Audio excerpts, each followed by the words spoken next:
नमस्कार दोस्तों, आज की इस वीडियो पे हम लोग बात करने वाले हैं होंडा हॉर्नेट 125 के ईएमआई के बारे में कि अगर आप लोग हॉर्नेट 125 को 2025 में फाइनेंस करवा के ईएमआई पे ले रहे हैं तो आप लोग को मंथली में कितना ईएमआई भरना पड़ेगा, क्या क्या डॉक्यूमेंट लगेगा, कम से कम कितना डाउन पेमेंट वगैरह करना पड़ेगा, उन सभी चीज़ों के बारे में आगे वीडियो में बात करेंगे। तो चलिए अब हम लोग इस वीडियो को स्टार्ट करते हैं। अगर आप लोग चैनल पर पहली बार आए हैं तो चैनल को सब्सक्राइब भी कर दीजिएगा। आगे आप लोग को बाइक से रिलेटेड ऐसे ही काफ़ी सारे वीडियोज़ की इन्फॉर्मेशन देखने को मिलती रहेंगी। तो चलिए हम लोग इस वीडियो को स्टार्ट करते हैं। सबसे पहले तो भाई अगर मैं आप लोग को बाइक के ऑन रोड प्राइसिंग के बारे में ही बताऊं तो इसका जो प्राइसिंग है ये आपको 1,30,285 रुपये के आसपास में ऑन रोड देखने को मिलेगा, जो कि भाई इसमें आपको एक ही मॉडल देखने को मिलेगा जो कि ये स्टैंडर्ड मॉडल है जिसका प्राइसिंग 1,30,285 रुपये है।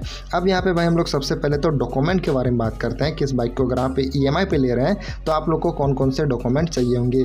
तो डॉक्यूमेंट में भाई ज़्यादा कुछ नहीं, आप लोग को सबसे पहली बात तो 2 ID प्रूफ लगेगा जिसमें अपना एक आधार कार्ड दे सकते हैं। सेकंड आप लोग अपना वोटर ID कार्ड दे सकते हैं, वोटर ID कार्ड नहीं है तो आप अपना पैन कार्ड भी दे सकते हैं। इसके अलावा भाई आप लोग को खाता लगेगा जिसे हम लोग अकाउंट भी कहते हैं। साथ ही साथ में आप लोग को ATM कार्ड भी देना पड़ेगा जिससे कि हर मंथ जो है आपके बाइक का जो किस्त है वो ऑटोमेटिकली आपके अकाउंट से कट जाएगा, तो ATM कार्ड भी देना ज़रूरी है। इसके बाद भाई आप लोग को 2 पासपोर्ट साइज़ के फ़ोटो लेंगे और बहुत सारे फाइनेंस कंपनी जो है बिजली के बिल भी मांग लेती है, तो आपको हो सकता है कि बिजली का बिल भी देना पड़ जाए। तो डॉक्यूमेंट में आप लोग को कुल मिला के ये सारे डॉक्यूमेंट चाहिए होंगे। अब यहाँ पे भाई हम लोग बात करते हैं EMI के बारे में कि आप लोग को मंथली में क्या कुछ EMI वगैरह पड़ेगा।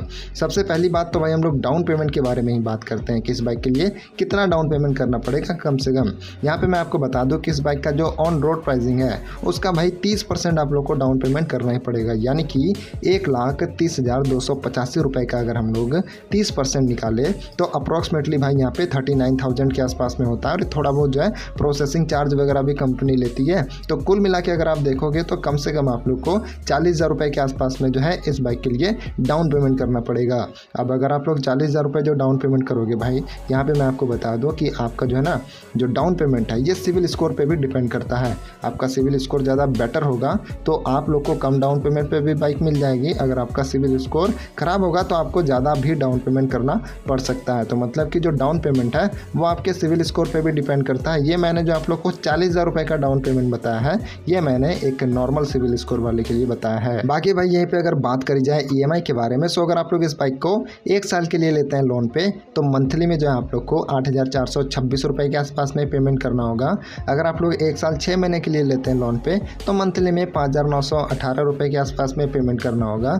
अगर आप लोग 2 साल के लिए लेते हैं इस बाइक को लोन पे तो मंथली में 4,664 रुपये के आसपास में पेमेंट करना होगा। वहीं अगर बात करी जाए 2.5 साल के बारे में तो मंथली में भाई आप लोग को 3,912 रुपये के आसपास में पेमेंट करना होगा। वहीं अगर बात करी जाए 3 साल के बारे में तो लगभग भाई आप लोग को 3,410 रुपये के आसपास में जो है मंथली में यहाँ पे EMI पेमेंट करना होगा। बाकी भाई यहीं पे अगर बात करी जाए कि कुछ लोग जो है ज़्यादा डाउन पेमेंट जो करना चाहते हैं, जैसे कुछ लोग जो है 50,000 रुपये डाउन पेमेंट करना चाहते हैं या 60,000 या 70,000 रुपये जो डाउन पेमेंट करना चाहते हैं, अब मैं उनके लिए मंथली EMI के बारे में बता देता हूँ। सो अगर आप लोग इस बाइक के लिए 50,000 रुपये डाउन पेमेंट करते हैं और 2 साल का अगर आप लोग लोन करवाते हैं तो मंथली में भाई आप लोग को 4,148 रुपये पेमेंट करना होगा।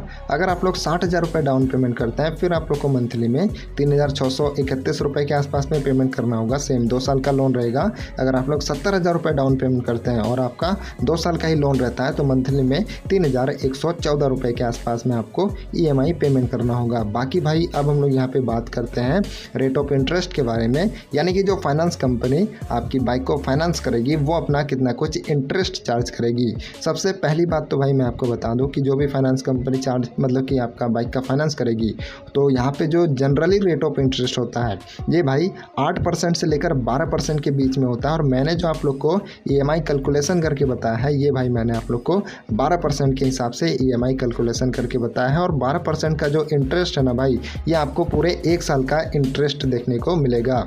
बाकी भाई यहाँ पे होंडा हॉर्नेट 125 के फाइनेंस EMI से रिलेटेड जो भी जुड़ी जानकारी थी उसके बारे में मैंने आप लोग को डिटेल से बता दिया है। फिर भी भाई अगर आप लोगों में से किसी का भी कोई भी डाउट रह गया हो तो नीचे कमेंट बॉक्स पे लिख सकते हैं। और इस वीडियो को भी अब हम लोग फिलहाल एंड करते हैं। सो वीडियो अगर आप लोग को पसंद आया है तो वीडियो को लाइक कर दीजिएगा। चैनल पे अगर आप लोग पहली बार आए हैं तो चैनल को सब्सक्राइब भी कर दीजिएगा।